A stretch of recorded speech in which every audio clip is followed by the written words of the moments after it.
வணக்கம் நண்பர்களே. இந்தியா முழுவதும் அக்டோபர் மாதம் முதல் பல துறைகளில் ரூல்ஸ் எல்லாமே மாறிடுச்சு. இது குறித்து தான் நம்ம இந்த வீடியோவில் டீட்டெயிலாக பார்க்க போகிறோம். ஸோ முடிந்த அளவுக்கு இந்த வீடியோவை ஸ்கிப் பண்ணாமல் முழுமையாக பாருங்கள். இந்த வீடியோக்குள்ளே போகிறதுக்கு முன்னாடி இந்த வீடியோக்கு ஒரு லைக் பட்டனை ப்ரெஸ் பண்ணிடுங்க. நீங்கள் இது வரைக்கும் என்னோட சேனலை சப்ஸ்கிரைப் பண்ணாமல் இருந்தீங்கன்னா மறக்காமல் சப்ஸ்கிரைப் பண்ணிக்கோங்க. கூடவே அந்த பெல் சிம்பிளையும் மறக்காமல் கிளிக் பண்ணிக்கோங்க. சரி, வாங்க இப்போ நாம் வீடியோக்குள்ளே போகலாம். நீங்கள் HDFC கிரெடிட் கார்டு வைத்திருக்கிறீர்கள் என்றால் சில கிரெடிட் கார்டு அவற்றின் லாயல்ட்டி திட்டங்களில் மாற்றங்கள் செய்யப்பட உள்ளன. அதேபோல மத்திய அரசின் செல்வமகள் சேமிப்பு திட்டத்திலும் மாற்றம் வருகிறது.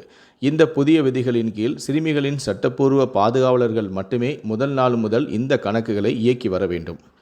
புதிய விதிமுறைகளின்படி ஒரு பெண்ணின் SSY கணக்கை அவரது சட்டப்பூர்வ பாதுகாவலரை தவிர வேறு யாரேனும் திறந்திருந்தால் அந்த கணக்கை சட்டப்பூர்வ பாதுகாவலருக்கு மாற்ற வேண்டும். அவ்வாறு செய்யாவிட்டால் கணக்குகள் முடக்கப்படும். அதேபோல PPF எனப்படும் தபால் அலுவலக சிறு சேமிப்பு திட்டத்தில் 3 முக்கிய மாற்றங்களும் வருகின்றன. பல கணக்குகளை வைத்திருப்பவர்களுக்கு எதிரான நடவடிக்கைகள் எடுக்கப்படும் எனவும், கணக்கு வைத்திருப்பவர்களுக்கு 18 வயது நிறைவடையும் வரை தபால் அலுவலக சேமிப்பு கணக்கில் வட்டி கிடைக்காது. அதுபோல இன்று முதல் 4G 5G நெட்வொர்க்குகளின் தரத்தை மேம்படுத்த ட்ராயும் சில மாற்றங்களை செய்ய உள்ளது. ஜியோ, ஏர்டெல், BSNL மற்றும் பிற தொலைத்தொடர்பு நிறுவனங்கள் இந்த புதிய விதிகளை பின்பற்ற வேண்டும். இந்த விதிகளை மீறுபவர்களுக்கு அபராதமும் விதிக்கப்படும். பங்குச்சந்தை போனஸ் கடன் தொடர்பான விதிகளை செபி அறிவித்தும் உள்ளது. இந்த புதிய விதிகளும் இன்று முதல் அமலுக்கு வருகின்றன.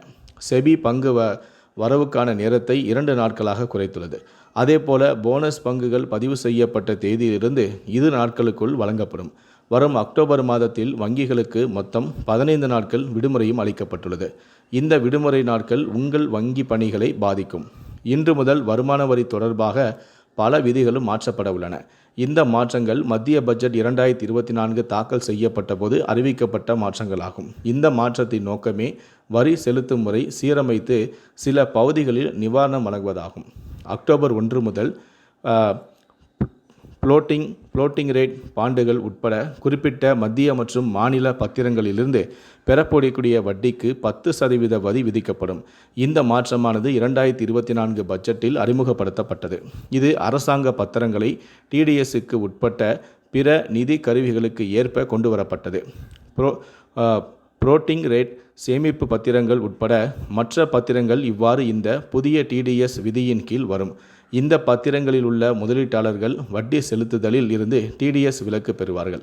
இது அத்தகைய பத்திரங்களின் மீதான வரிக்கு பிந்தைய வருமானத்தில் நேரடி தாக்கத்தை ஏற்படுத்தும் என்றும் கூறப்படுகிறது. PAN கார்டுக்கு விண்ணப்பிக்கவோ அல்லது வருமான வரி கணக்கு தாக்கல் செய்யவோ இனி ஆதார் பதிவு ஐடியை பயன்படுத்த அனுமதிக்கப்படாது.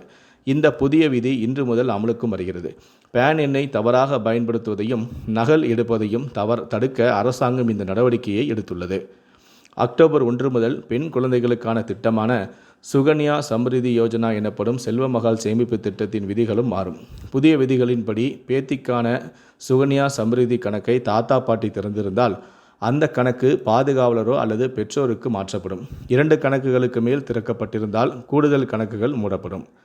மத்திய அரசு ஊழியர்களுக்கு ஜூலை 2024க்கான அகவிலைப்படி உயர்வானது அக்டோபர் மாதம் முதல் வாரத்தில் அறிவிக்கப்படும் என எதிர்பார்க்கப்படுகிறது.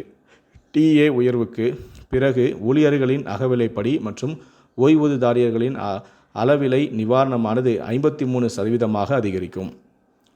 முதல் தேசிய சிறு சேமிப்பு NSS திட்டங்களின் போஸ்ட் ஆஃபீஸ் ஸ்மால் சேவிங்ஸ் ஸ்கீமின் கீழ் உள்ள தபால் அலுவலக சிறு சேமிப்பு கணக்குகளில் பெரிய மாற்றங்கள் ஏற்படும். ஒவ்வொரு காலாண்டிலும் இந்த திட்டங்களின் வட்டி விகிதங்களில் திருத்தங்கள் செய்யப்படுகின்றன. அந்த வகையில்தான் இந்த நிதியாண்டின் 3ஆம் காலாண்டின் தொடர்பான அக்டோபர் 1ஆம் தேதி வட்டி விகிதங்கள் அதிகரிக்கப்படும் என நம்பப்படுகிறது. இந்த அதிரடியான மாற்றங்கள் குறித்து உங்களுடைய கருத்துக்களை கீழே இருக்கக்கூடிய கமெண்ட் செக்ஷனில் மறக்காமல் சொல்லுங்கள். நன்றி, வணக்கம்.